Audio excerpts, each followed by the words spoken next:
Reitero mi agradecimiento a Max International por la invitación a la presente fecha para poder hablar de estos temas de interés global en la salud, en este caso netamente de la salud masculina, que poco se habla de ella, y es muy importante conocer y saber en detalle el funcionamiento de la disfunción eréctil para poder prevenir, ¿sí? En todo caso, continúa. Muy importante, antes de empezar la charla, queremos indicar que es un enfoque desde la atención primaria en salud.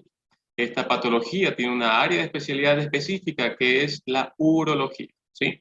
No pretendemos diagnosticar o tratar a ningún paciente, más bien nuestro enfoque es de informarles acerca de la importancia de la patología y de la enfermedad como tal, ¿sí?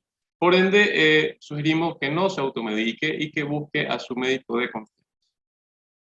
Por sobre todas las cosas, vamos a fundamentar nuestra charla en bioética con un enfoque clínico, científico y absoluto respeto a los pacientes que padecen de disfunción eréctil, como es característico de nosotros. Si han escuchado alguna charla previa mía, sabrán que mi enfoque siempre es fisiológico, conocer en detalle cómo funciona el cuerpo en etapas tempranas, cuando se goza de salud plena, y por ende luego comentaremos y analizaremos la patología, así la enfermedad, ya que sabiendo lo primero, lo fisiológico, pues a veces hasta inclusive se deduce lo patológico, ¿sí? Y por último vemos el enfoque directo de la ribosina sobre esta enfermedad, y en específico en la charla de hoy, el Max ATP, que es en mi experiencia el que mejor resultado tiene como coadyuvante de la enfermedad, ¿sí? Vamos a iniciar dando breves conceptos básicos en cuanto a la salud como tal. Esto lo da la Organización Mundial de la Salud y dice que la salud es un estado completo de bienestar físico, mental y social. No solamente la ausencia de afecciones o enfermedad, lo cual se creía hace un tiempo atrás, ¿sí? Entonces, desde ya analizamos que el bienestar físico, mental y social se asocia mucho a lo que es salud sexual en nuestros pacientes. Hablamos específicamente de mi país, el Ecuador, su constitución de la República del año 2008, en su sección séptima, en el artículo 32, nos dice que la salud es un derecho, ¿sí? Eso lo sabemos todos y esto aplica a nivel global. Nos dice también que el Estado garantizará este derecho, ¿sí? A través de políticas económicas, sociales, culturales, educativas y ambientales. Y el acceso permanente, oportuno y sin exclusión a programas, acciones y servicios de promoción, es decir, de socializar este tipo de patologías y de educación sexual, atención integral y salud reproductiva. Sí, hemos destacado que también se menciona la salud sexual, inclusive en la Constitución, por lo cual desde aquí se abarca la importancia de estos temas. Pero ¿qué sucede de la práctica, de la teoría a la práctica? ¿Sí? Como podemos hablar en detalle, se dice desde hace, digo yo, 100 años atrás, que la sexualidad es un tabú, lo cual en pleno año 2022, esto es un concepto obsoleto, no nos sirve para nada, porque hablo cifras de mi país, hay un aumento muy alarmante de embarazos en edades de adolescentes, en mujeres muy jovencitas, hogares que no se consolidan, ¿sí? Que tienen 5 o 6 hijos y los padres tienen 20, 22 años, ¿sí? Esto es una realidad muy alarmante en nuestro país, con lo cual nos dice que la educación sexual, si es que existe, es muy precaria. Con lo cual hacemos un llamado para que esto mejore. Debemos hablar de sexualidad con nuestros adultos jóvenes, con nuestros adolescentes, para que esta problemática cambie, ¿sí? Eso abordando desde hombre y mujer. Pero ¿qué pasa con el hombre? Específicamente el hombre, que es el enfoque de esta charla. El hombre, por este concepto de tabú, se queda con toda su problemática de disfunción eréctil o quizás asociado a alguna otra cosa más, a una entidad clínica, por supuesto, y se queda con estas dudas le trae problemas en la pareja, le trae problemas en casa, en el trabajo, esto sigue aumentando y por ende es una problemática aún mayor, ¿sí? Que puede ser prevenido tratándola a tiempo, ¿sí? Y esto no es un enfoque mío, es un enfoque global, hay muchos medios periodísticos que lo destacan. Esto fue hace poco, en abril del 22, hace unos días atrás, en donde un diario de nuestra ciudad nos indica que la mitad de los embarazos en el mundo son no planificados, ¿sí? Así que se apega mucho con lo que estamos diciendo ahora. Debemos entender que el ser humano es un ente biológico y como ente biológico está apegado a su sexualidad, ¿sí? Mucho daño nos ha hecho la falsa moral, ¿sí? Una moralidad apegada a conceptos obsoletos, en donde vemos inclusive que está aquí puesto en las diapositivas, en los extremos izquierdo y derecho, cómo se hace un tapujo, pues, ¿no? Del hábito sexual de los que están incluso poniéndolos en contexto, ¿no? Adán y Eva. Siempre se ha tratado de tapar la sexualidad tanto del hombre y de la mujer, pero yo los invito a que hagan un enfoque del ser humano, como nos lo dio recordado Leonardo da Vinci en su Hombre de Vitruvio, en el cual sin ningún tapujo incluye la sexualidad como debe de ser. Recordemos que la sexualidad es parte de la valoración clínica de todos los pacientes, tanto hombres como mujeres, y esto, si se maneja de buena forma, le da calidad de vida al paciente. Bien, entonces, una vez que hemos analizado todos estos detalles, ¿sí? Vamos a hablar específicamente un poco de anatomía masculina. Sabemos que externamente los órganos sexuales masculinos está el escroto, que contiene los testículos, y el pene o falo, ¿sí? Pero esto tiene mucho más por dentro, haciendo ya un corte sagital, como lo vemos aquí en la gráfica, vemos que hay muchos componentes, ¿sí? No solo está el pene, el escroto y el testículo, sino que también hay otros componentes importantísimos, como lo es el epidídimo, que es un conducto en el cual el esperma, el semen, madura y conecta directamente con los conductos deferentes, como lo pueden observar en la gráfica, ¿sí? Estos conductos deferentes, que son izquierdo y derecho, conectan directamente con las vesículas seminales, que son asimismo dos. Estas están encargadas de producir el líquido seminal por donde se desplazan los espermatozoides, ¿sí? También tenemos a la próstata, lo vemos inmediatamente por debajo de la vejiga, ¿sí? Siendo la vejiga donde está el cursor, próstata por debajo, y la próstata también contribuye a la formación de todos estos componentes que finalmente serán el esperma, ¿no? El esperma, como todos sabemos, es parte esencial de la concepción humana. También existen ciertas glándulas conocidas, poco conocidas en realidad, se llaman glándulas de Cooper, que producen también el líquido preeyaculatorio. Es decir, estas glándulas de Cooper preparan a la uretra, ¿sí? Que es el conducto por donde pasa tanto orina como el semen, pues, ¿no? Para que el semen pase de manera indemne a través de la uretra, estas glándulas de Cooper emanan un líquido, ¿sí? Preparando a la uretra, un poco como, si se quiere, como de especie de lubricante, para que pase sin ningún problema, ¿no? Y también tenemos a nivel escrotal el músculo cremaster, que hace que el testículo ascienda y descienda según cómo sean los estímulos externos, ¿sí? Sabemos que existen a nivel de pene como tal, en el falo, si hacemos un corte ya axial, vemos muchos componentes que involucran directamente en la erección, ¿sí? Vemos en la parte superior los que se observan de mayor volumen, los famosos cuerpos cavernosos, y en la parte inferior el cuerpo esponjoso.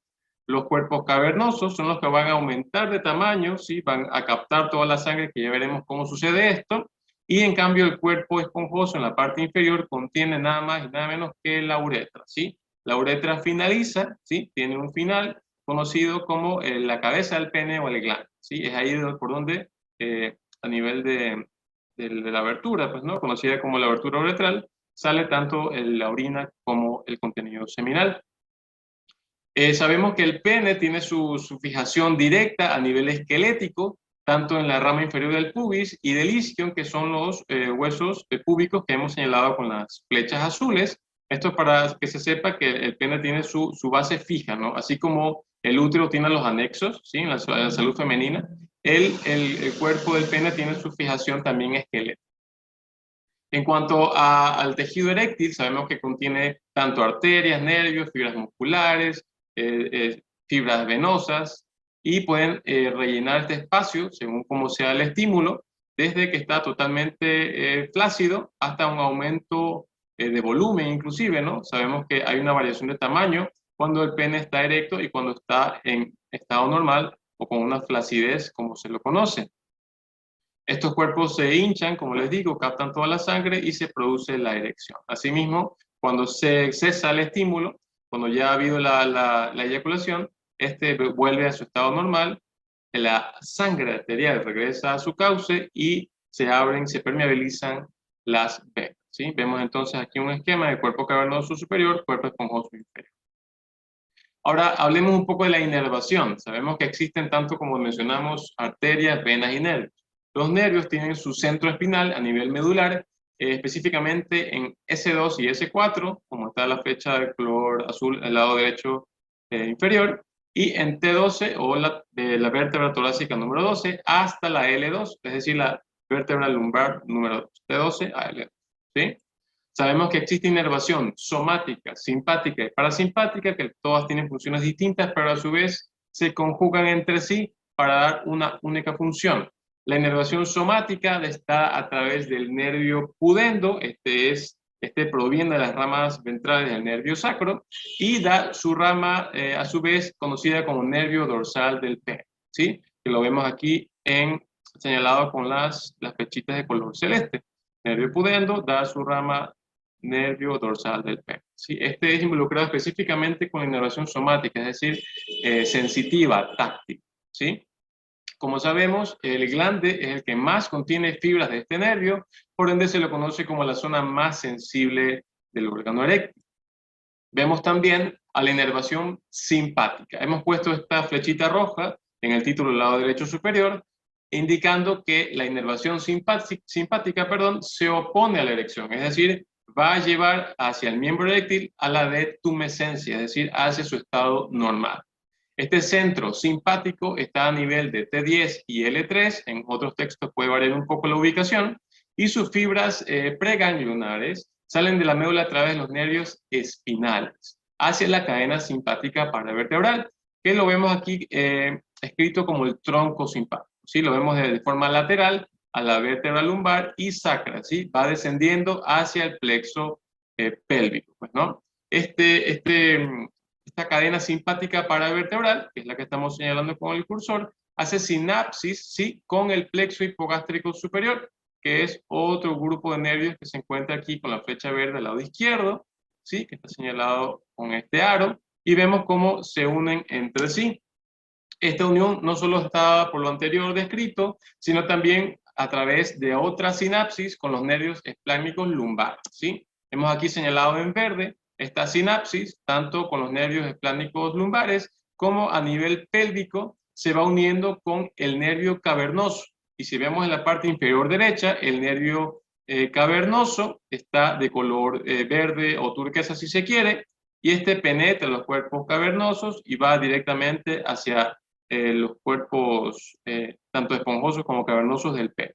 Pero vemos que son nervios parasimpáticos, es decir, que hay una sinapsis no solo entre simpático y parasimpático, sino también entre sí, se entremezclan las funciones. Es por eso que cuando hay pacientes que tienen algún tipo de trauma o tumores, a veces conservan algún grado de función eréctil porque hay fibras que se entrecruzan entre sí y se puede preservar en algunos casos cierto grado de función eréctil. Ahora, está la inervación parasimpática. En este caso, la flecha azul indica que es el proeréctil, es decir, favorece la erección, ¿sí?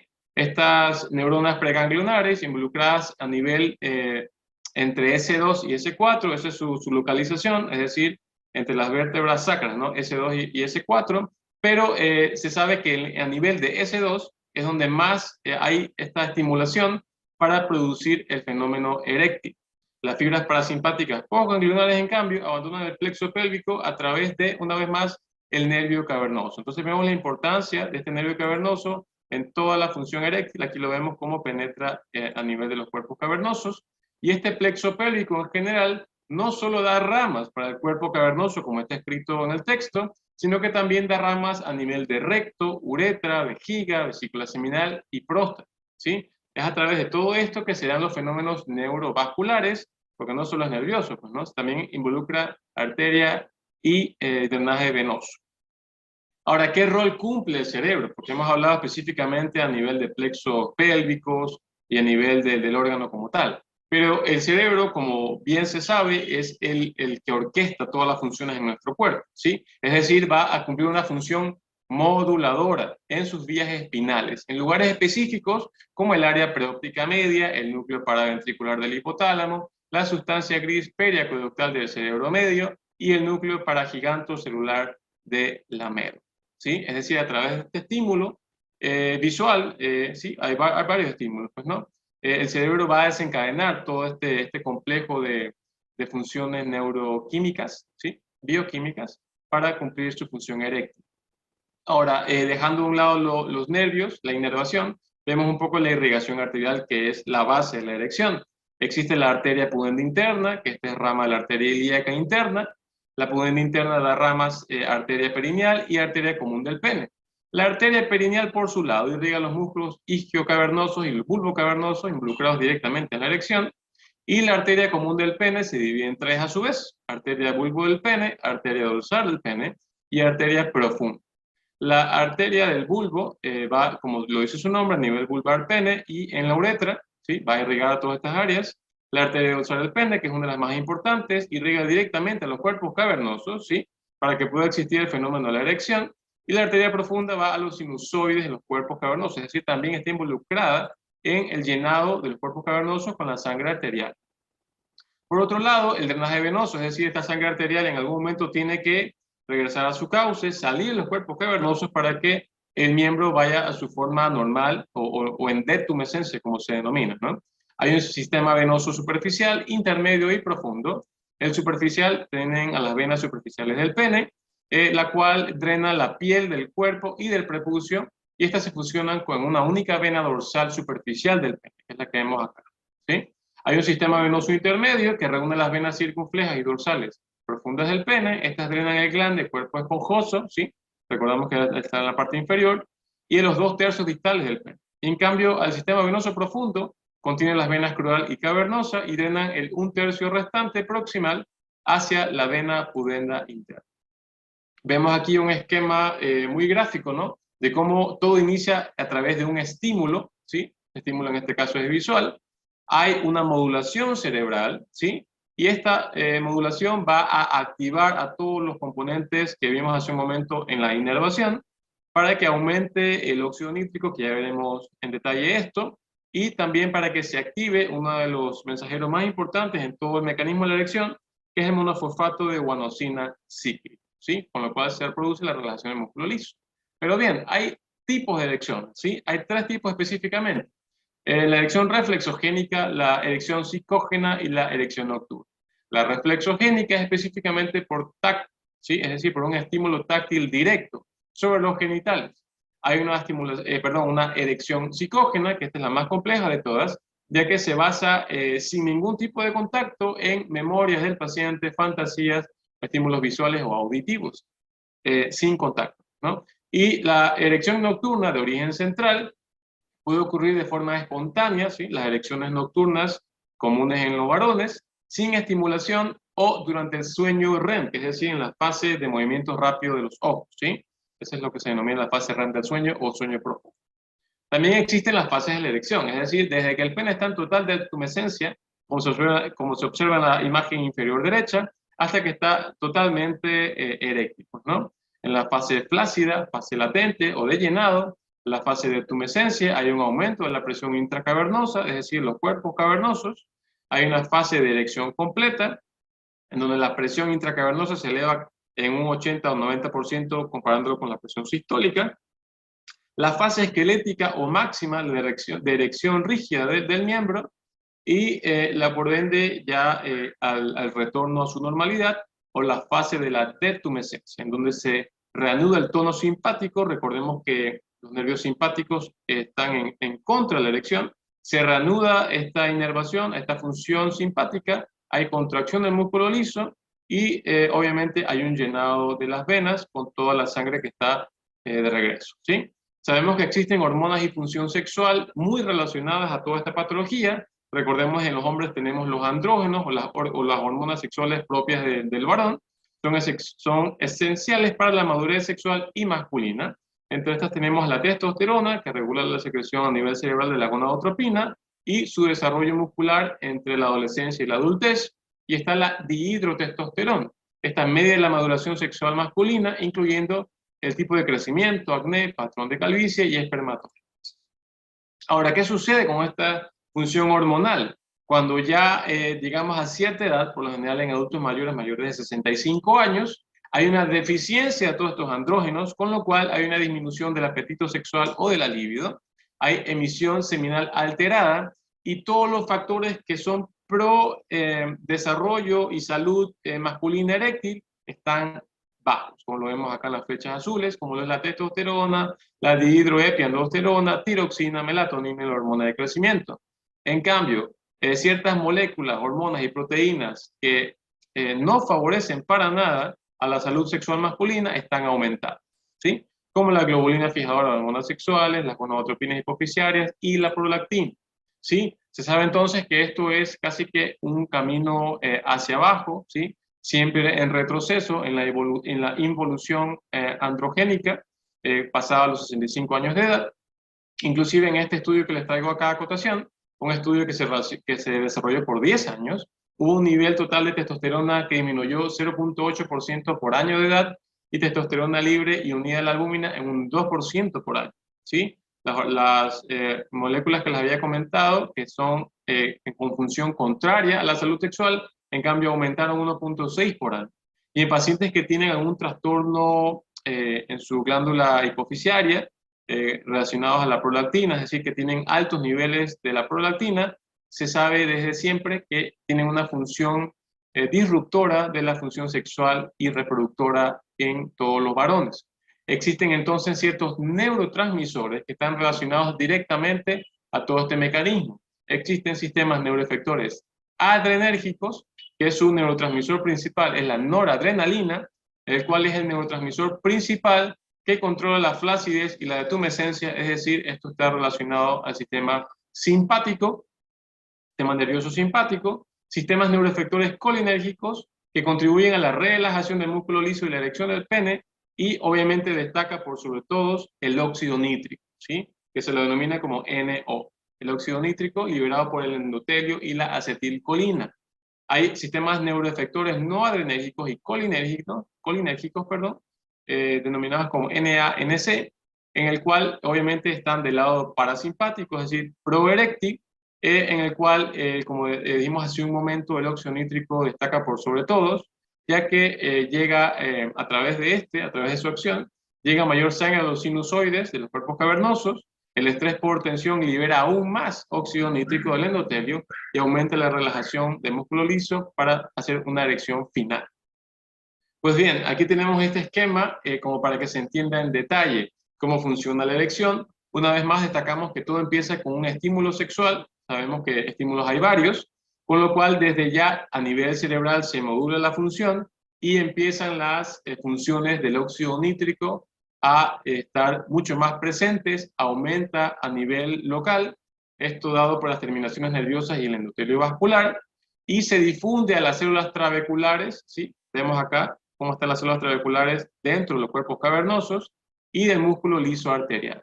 Con lo cual se libera una enzima denominada como guanil ciclasa. Esta guanil ciclasa libera a su vez el monofosfato de guanosina cíclico, uno de los componentes muy destacables de todo este mecanismo eréctil, es denominado como CGMP, monofosfato de guanosina cíclico, que a su vez activa otra enzima, la proteína sinasa G.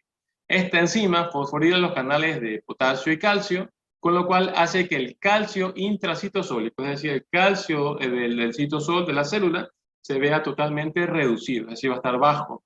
Con lo cual se consigue aún más que el músculo liso se relaje, músculo liso local de los cuerpos cavernosos, consiguiendo que haya un mayor llenado de la sangre arterial a nivel de los cuerpos cavernosos. Existe un segundo mensajero que también es de vital importancia, el monofosfato de adenosina cíclico, en las siglas como CAMP o CAMP.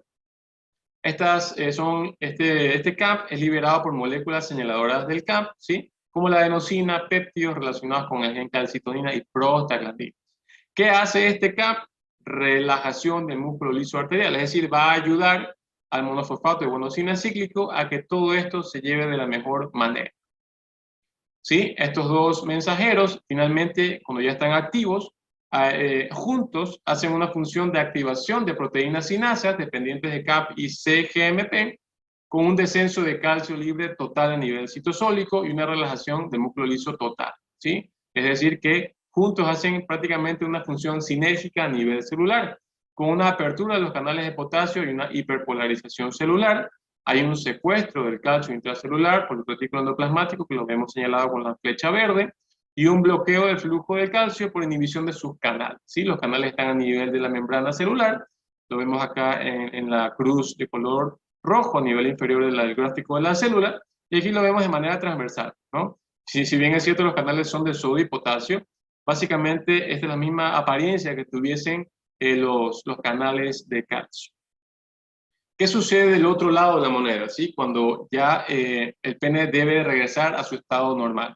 Pues, como mencionamos hace un momento, la noradrenalina, la fenilefrina y la endotelina secretan a su vez una enzima conocida como fosforilasa C, la cual va a liberar sustancias conocidas como el trifosfato de inositol, el diacilglicerol, aumentando el calcio que estaba disminuido en el momento eréctil. Van a aumentar el calcio citoplasmático, va a haber una contracción secundaria del músculo liso de los cuerpos cavernosos y finalmente se va a llevar la detumescencia del tejido eréctil, ¿no? Va a haber una degradación, ¿sí?, del monofosfato de guanosina cíclico en monofosfato de guanosina y una degradación del monofosfato de adenosina cíclico en monofosfato de adenosina, ¿sí? Esto va a estar dado ¿por quién? Por unas moléculas conocidas como fosfodiesterasas específicas. Estas fosfodiesterasas en pene existen 11 tipos, pero la más importante y la que más destaca es el tipo 5, específica de monofosfato de guanosina. Por eso desde un inicio dijimos que el monofosfato de guanosina cíclico, ¿sí?, como su presentación degradada, es vital en el tema de la erección. Entonces así nos adelantamos un poco al tratamiento con el número 1, primera línea, para todos estos pacientes, que son los inhibidores de la fosfodiesterasa tipo 5, ¿sí?, que es la más importante. El que más se conoce en el medio es el sildenafil, pero hoy en día existen moléculas mucho más desarrolladas, como el vardenafil y el tadafil, ¿sí?, que van a preservar la función del músculo liso, van a promover la liberación del endotelio, del óxido nítrico por el endotelio, perdón, y van a inactivar a estas fosfodiesterasas que hacen la degradación que comentamos hace un momento, ¿sí? Básicamente esa es la función de estos fármacos químicos. Veremos más adelante que no es para todos los pacientes. Ahora bien, ahora que hemos conocido en detalle fisiología, anatomía y todo el mecanismo bioquímico de la erección, pues obviamente ahora ya se nos hace un poco fácil hablar de la enfermedad, conociendo la disfunción eréctil como el paciente que no logra mantener una erección satisfactoria para una relación sexual. Estas causas se conoce que son orgánicas, y esta orgánica se subdivide a su vez en trastornos vasculares, entre esos destacan la hipertensión, diabetes mellitus tipo 2 y las dislipidemias. Dislipidemias, recordemos, colesterol, triglicéridos muy altos. Existen causas orgánicas neurológicas como patologías periféricas dadas por la misma diabetes tipo 2 con su neuropatía diabética, síndromes urémicos y el alcoholismo, y a nivel central la esclerosis múltiple o enfermedad de Parkinson. Trastornos psicológicos como depresión mayor y otros trastornos del ánimo, trastornos hormonales, como no, como el hipogonadismo, es decir, paciente que no desarrolla sus caracteres sexuales, ¿sí?, específicamente sus gónadas, sus testículos, la hiperprolactinemia, recordemos que mencionamos que la prolactina va en contra de todo lo que es salud sexual masculina, el hipertiroidismo, el hipotiroidismo y el hiperestrogenismo. Recordemos que también existe esto en varones, que tienen en cambio hormonas sexuales femeninas en altos niveles, que van a estar causando disfunción eréctil. Existen causas anatómicas estructurales adquiridas con una fractura de pene, ¿sí?, fractura del miembro como tal, la enfermedad de Peyronie, que la veremos un poco más adelante, causas congénitas como el micropene, hipospadias y epispadias, conociendo esto como la uretra que sale por debajo, ¿sí?, del cuerpo del pene o por arriba del cuerpo del pene, es decir, no sale como normalmente lo sabemos a nivel de la uretra por su abertura fisiológica. Otras causas son los fármacos, muy importantes en las causas directas de disfunción eréctil, sobre todo en el Ecuador, en lo que yo he visto en mi práctica médica, antihipertensivos, antidepresivos, antihistamínicos, drogas antineoplásicas, y los famosos AINES, ¿sí?, los medicamentos que se usan a diestra y siniestra en nuestro medio como antiinflamatorios no esteroidales.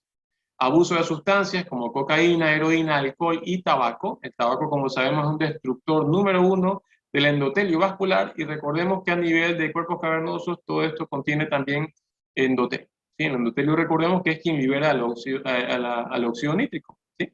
Y iatrogénica en causa de disfunción eréctil cuando se realiza algún tipo de cirugía mayor, como una prostatectomía radical, una cistectomía radical, u otro tipo de cirugías en donde se ven afectados a algún tipo de vascularización o inervación que va a estar vinculada a todo este mecanismo eréctil, ¿sí? Y por accidentes y politraumas, cuando hay un trauma pélvico directo, trauma abdominal que afecta a todos estos componentes que mencionamos al inicio de la charla. Acá vemos en detalle todos los fármacos vinculados directamente con la disfunción eréctil. Los antidepresivos vemos que hay un montón relacionados, también los antidepresivos, están las benzodiazepinas, los opiáceos, anfetaminas, cocaína, anticonvulsivos, antihipertensivos, que son los que en mi práctica he visto que más se vinculan a disfunción eréctil, los inhibidores de la 5-alfa reductasa, antihistamínicos, ¿sí?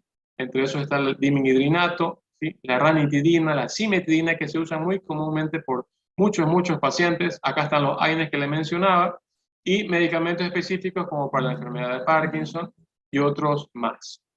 La enfermedad de Peyronie, que les mencioné en causas anatómicas adquiridas, es por una afección directa del cuerpo del pene, ¿sí? Es decir, a través de una fractura o lesión, en donde se forma una placa fibrosa, y esta placa fibrosa en los cuerpos cavernosos va a hacer que tenga una curvatura totalmente patológica, como lo vemos en la parte inferior derecha.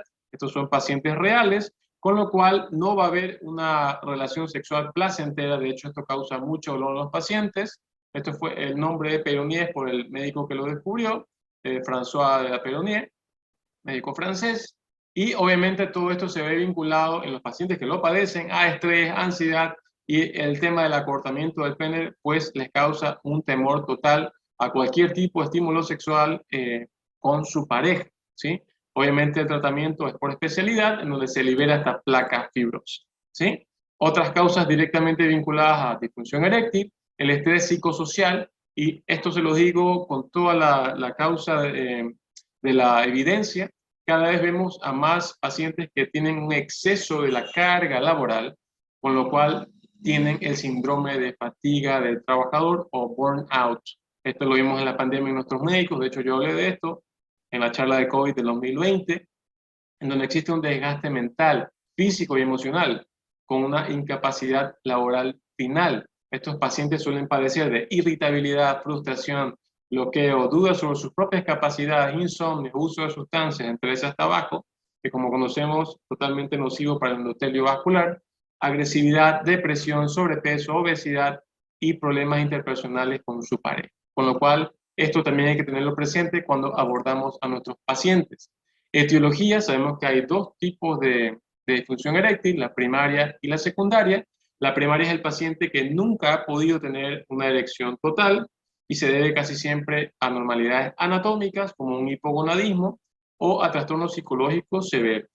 La secundaria es la más común, más del 90% de los casos. Son pacientes que al principio sí que podían tener su salud sexual normal, con buena erección, pero luego por algún tipo de problema, que eso hay que profundizarlo en cada paciente y siempre causas distintas, se puede presentar la enfermedad.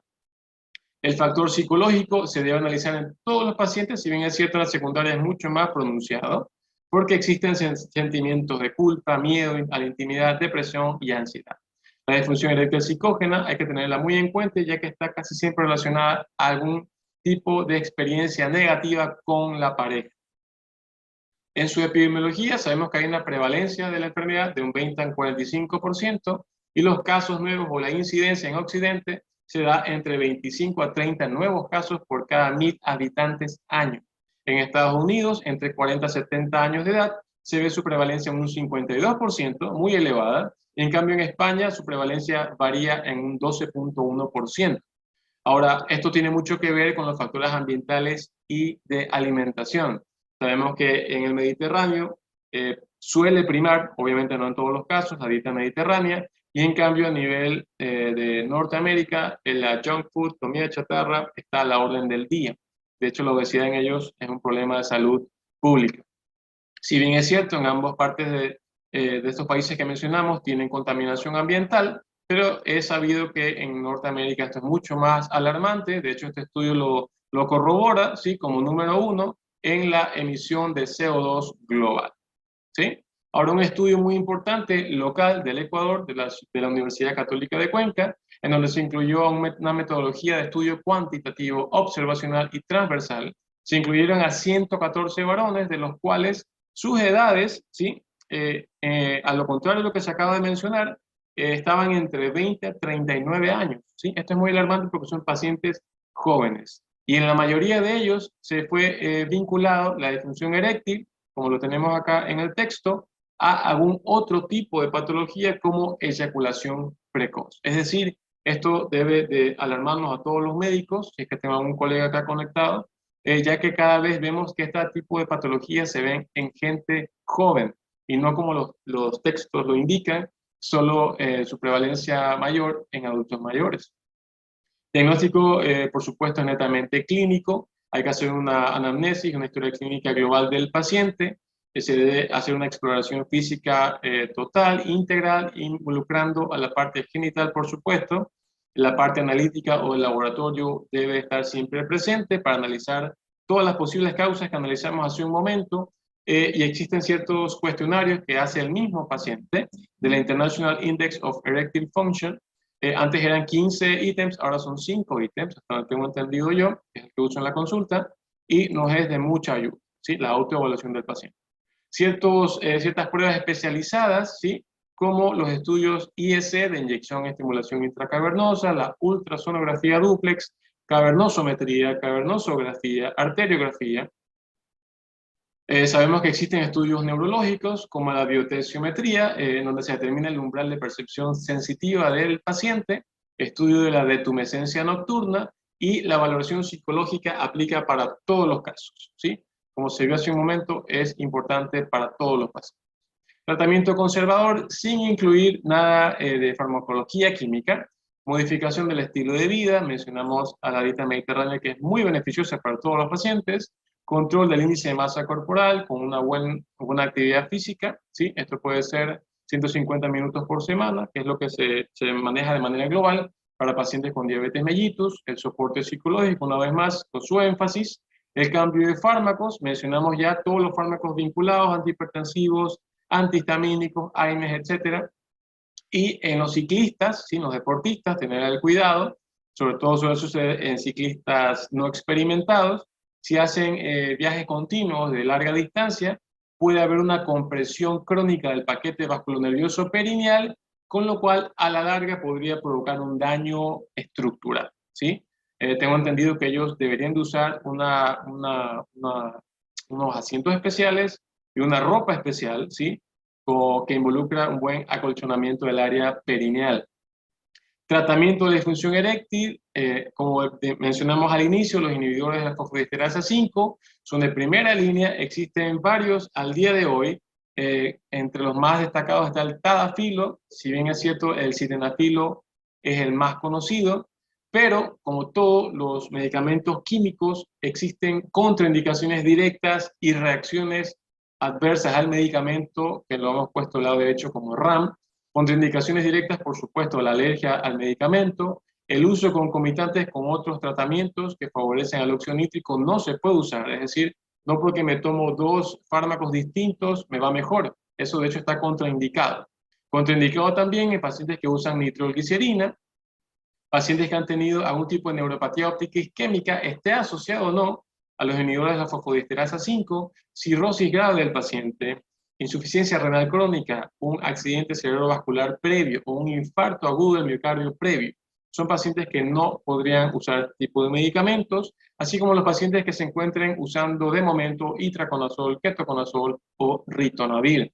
Reacciones adversas pueden ir desde un dolor mero de cabeza, acidez estomacal, sensación de calor, o inclusive esto puede avanzar a una pérdida repentina de la visión, disminución o pérdida de la audición, acúfenos o zumbidos, desvanecimiento, dolor precordial, es decir, dolor en el pecho, disnea o falta de aire en el paciente, o el priapismo, ¿sí? Priapismo, recordemos que es cuando la sangre se queda almacenada en el cuerpo cavernoso, y obviamente si esto ya pasa de varias horas, puede haber inclusive una necrosis, con lo cual esto es una emergencia médica.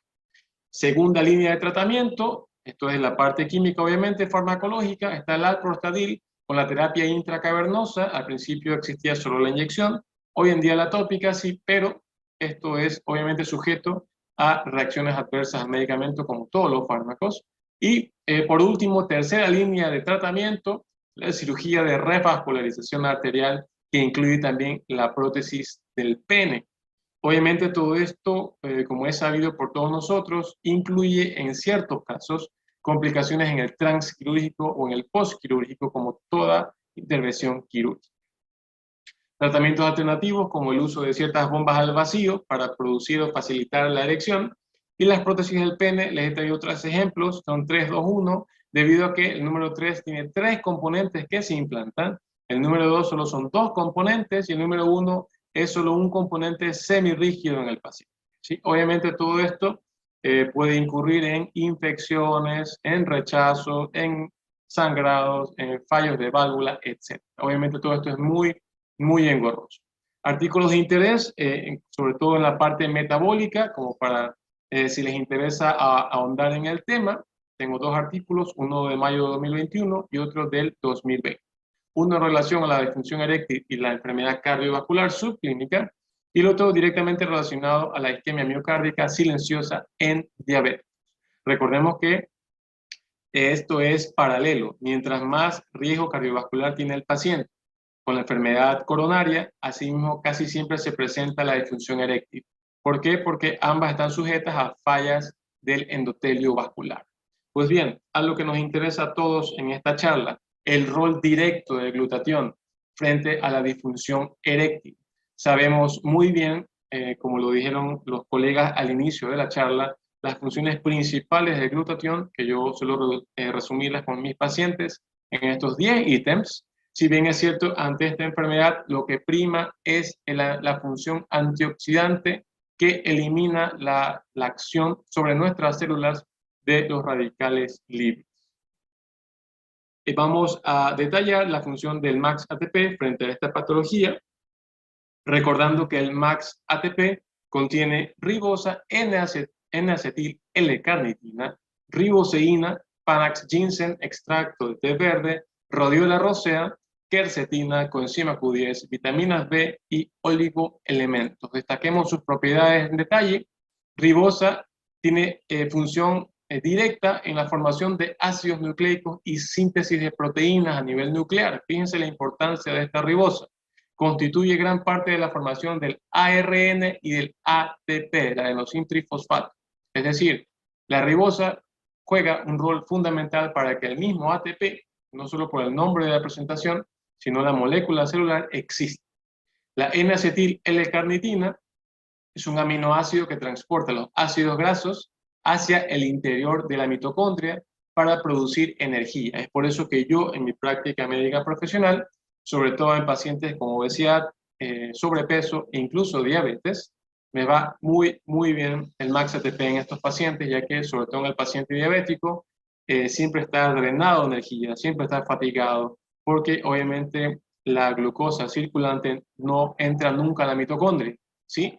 Y con el MAX ATP esto mejora muchísimo. Riboseína, como ya todos lo sabemos, precursor único intracelular del glutatión. El Panax ginseng y el extracto de té verde, ambas son medicinas milenarias. La una mejora el rendimiento energético celular global, mejora la calidad de las hormonas sexuales, tanto masculinas como femeninas, y estimula el sistema inmunológico.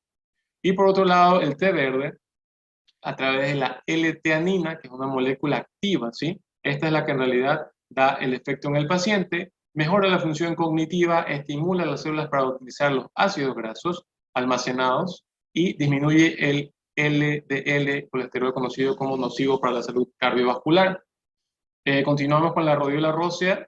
Esta es una planta que se extrae de las regiones frías del planeta, en el Ártico, específicamente en el Himalaya. Es un adaptógeno que aumenta la resistencia a estímulos del estrés físico y emocional, mejora el rendimiento físico global, disminuye la fatiga, tiene un alto contenido de flavonoides, que son pigmentos con función antioxidante directa, y tienen una buena función en pacientes que padecen de dolores de cabeza crónicos, depresión, anemia o caída de cabello. Quercetina, flavonoide que se lo encuentra normalmente en las cebollas. potente función antioxidante, tiene propiedades quelantes importantísimas a nivel hepático, es decir, va a destruir todos estos metales pesados que se obtienen de la contaminación del agua y del aire, disminuyen las moléculas ERO, que son las especies reactivas de oxígeno, que finalmente promueven a los radicales libres.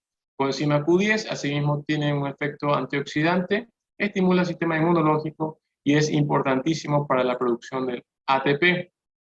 Vitaminas desde la B1 a la B12 convierten nutrientes en energía mediante la degradación de ácidos grasos, hidratos de carbono y aminoácidos. Es decir, van a catalizar todas las funciones que los otros antioxidantes ya están generando. Y los oligoelementos, que son 3 contenidos en el Max ATP, por un lado el magnesio, el cobre y el cromo. El magnesio, como para señalar una de sus múltiples funciones, participa en más de 300 reacciones bioquímicas a nivel celular. Nótese su importancia de los oligoelementos. El cobre interviene en el metabolismo de los ácidos grasos y glucosa. Por eso ustedes ven que les mencionaba que en diabetes va de manera excelente. Y el cromo optimiza la acción de la insulina, participa también en la degradación de ácidos grasos y hidratos de carbono. ¿Sí?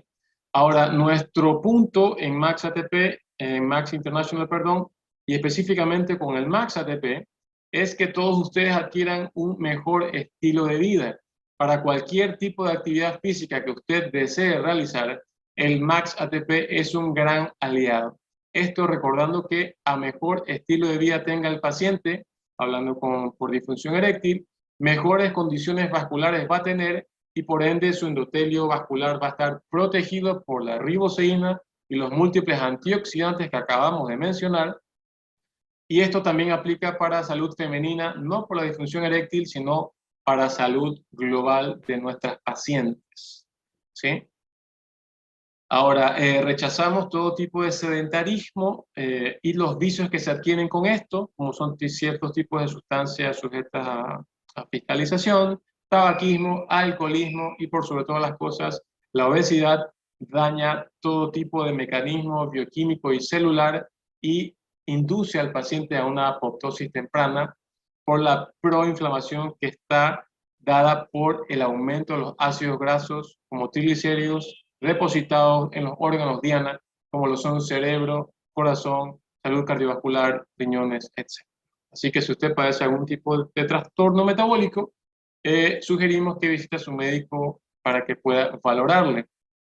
Recordamos que el Max ATP y de hecho todos los productos de Max International cuentan con la patente norteamericana para el doctor Herbert Nagasawa por su descubrimiento, como lo dice aquí, por el método de poder mejorar las cantidades de glutatión en nuestras células.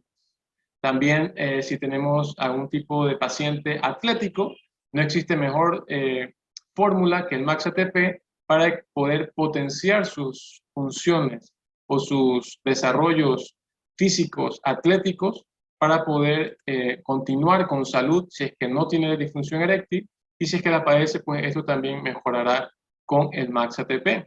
Recordamos que esto puede ser beneficiado para la gran cantidad de todos nuestros pacientes, por no decir todos, porque nos da salud general, nos da un aumento de la energía global por la protección mitocondrial que acabamos de mencionar, hay una recuperación integral mucho más rápida, hay una producción de glutatión y la propiedad antioxidante que nos brinda esta molécula.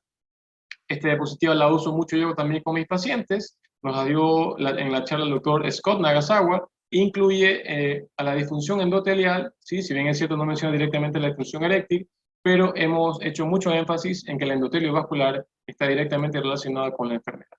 También a nivel corazón, enfermedad isquémica, el miocardio, también en fertilidad masculina tiene mucho énfasis el glutatión. Y por otro lado, esto que nos preocupa a todos y cada uno de nosotros en el planeta. Este artículo que les traigo ahora es solo del 16 de abril del presente año, en la plataforma científica que les estoy mencionando en la parte superior, en donde se encontraron microplásticos en pulmones y en sangre por primera vez. Brevemente, ¿no? Dice que estos científicos han identificado microplásticos en el tejido pulmonar de personas vivas. Nótese que esto no es necropsia, sino en personas vivas, ¿sí? El hallazgo de los microplásticos a nivel pulmonar fue encontrado en todos sus segmentos, recordando que el pulmón tiene varios segmentos, ¿sí? Esto es por anatomía, pero la mayor cantidad de estos microplásticos estaban en la parte inferior, es decir, en las bases pulmonares. Entiendo que esto es por gravedad, ya que si bien es cierto esto es microscópico, pero tiene un peso general. Los resultados sugieren que las personas que podrían estar expuestas a estos microplásticos adquiridos a través del aire, es decir, por vía inhalatoria. Según el equipo de la Universidad de Hull y Hull York Medical School, esto es en Inglaterra, quienes indicaron que estos alarmantes hallazgos fundamentan otros estudios a profundidad en efectos sobre la salud pulmonar por estos microplásticos en el aire. Y el segundo estudio, que esto es por la parte que se encontró a nivel sanguíneo, estos microplásticos de las botellas que se encontraron en los pacientes fueron halladas por empaques de alimentos, fundas o bolsas, ¿sí?, plásticas, que fueron detectados en pacientes asimismo vivos, es decir, en tejido vivo humano. Se incluyeron muestras de 22 pacientes y el 80% de ellos se encontraban contaminadas por estos microplásticos. De todos estos, el plástico PET o tereftalato de polietileno fue el que se encontró en un 50% de las muestras. Este plástico PET se usa principalmente en envases de bebidas sin alcohol, jugos y agua. También se encontró microplásticos de poliestireno en un 36% de las muestras. Esto se usa comúnmente en la industria de los alimentos, en utensilios descartables, de vasos, de contenedores, y también microplásticos por polietileno. Esto en un 23% de las muestras. Esto se usa principalmente en las bolsas o fundas plásticas, ¿sí? Los científicos de ambos estudios, tanto en el hallazgo para microplásticos pulmonares como en sangre, sugieren que hay que hacer muchos más estudios para saber la repercusión clínica que tienen en el ser humano estos microplásticos. Acá les dejo el enlace para que, si desean, puedan leer con mayor detalle los estudios. Ahora, como les mencioné, esto es en Inglaterra. En nuestro país, como para que se sepa, cada minuto 1 millón de botellas plásticas son vendidas en el mundo y en el Ecuador se desechan 500.000 toneladas de plástico al año.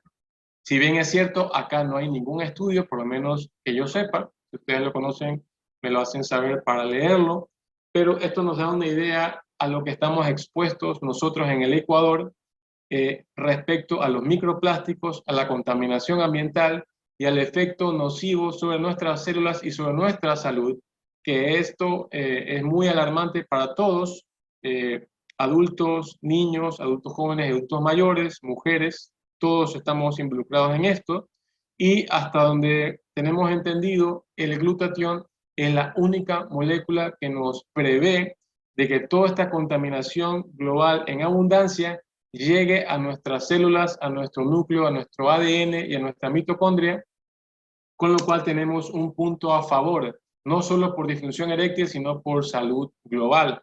Ahora, esta problemática en nuestros pacientes, esto les hablo por el día a día en la consulta, cuando se les habla de esto a los pacientes, del envejecimiento celular, del daño celular, tisular, de la hipertensión, de diabetes y un montón de enfermedades metabólicas, suelen no tomarle importancia en el efecto sobre su salud. Pero cuando esto ya es tarde, cuando todo este efecto metabólico ya ha hecho un daño orgánico y el paciente ya padece de disfunción eréctil, esto sí que le llama la atención y por lo general suele ser tarde. Por lo cual instamos a todos y cada uno de ustedes que puedan hacerse un chequeo global a tiempo, esto se denomina como medicina preventiva, para no llegar a estas instancias. En todo caso, en mi experiencia clínica, yo he notado que en los pacientes que reciben tanto la primera línea de tratamiento químico, farmacológico, tienen un mejor outcome, es decir, un mejor resultado cuando hacen un cambio de estilo de vida y cuando toman el Max ATP de forma diaria para poder prevenir el daño a profundidad de su endotelio vascular, ¿sí? Estos pacientes en su gran mayoría suelen ser hipertensos o diabéticos y vemos que hay una función mucho más preservada de la salud sexual masculina. Ahora, nosotros hemos hecho énfasis solo en el Max ATP, pero recordemos que hay asociación entre los 5 componentes que tenemos, sobre todo en el Ecuador. Entre esos yo destaco el Max GXL, el Max One, SelJVT y MaxInfuse, cuando se los asocia, hace una sinergia importante en el paciente, con lo cual, para cualquiera que sea su patología, va a mejorarla de mejor forma. ¿Sí? Es por todo esto que nosotros decimos que para la prevención antioxidante no existe mejor cosa que la línea de Max International a través de la riboceína, con lo cual se obtienen los niveles de glutatión adecuados para tener una salud global. Esto incluye, por supuesto, a la disfunción eréctil y a todas las enfermedades que hemos mencionado en esta noche. Acá les dejo algo de referencias bibliográficas, como para que lo tengan presente. Un último mensaje dado por el escritor George William Curtis. La felicidad radica ante todo, mis amigos, en la salud. De mi parte eso es todo. Para mí ha sido un honor y un gusto, como siempre, charlar con ustedes y poderles dar esta pequeña cápsula de conocimientos para que sea utilizada de la mejor forma. Muchas gracias.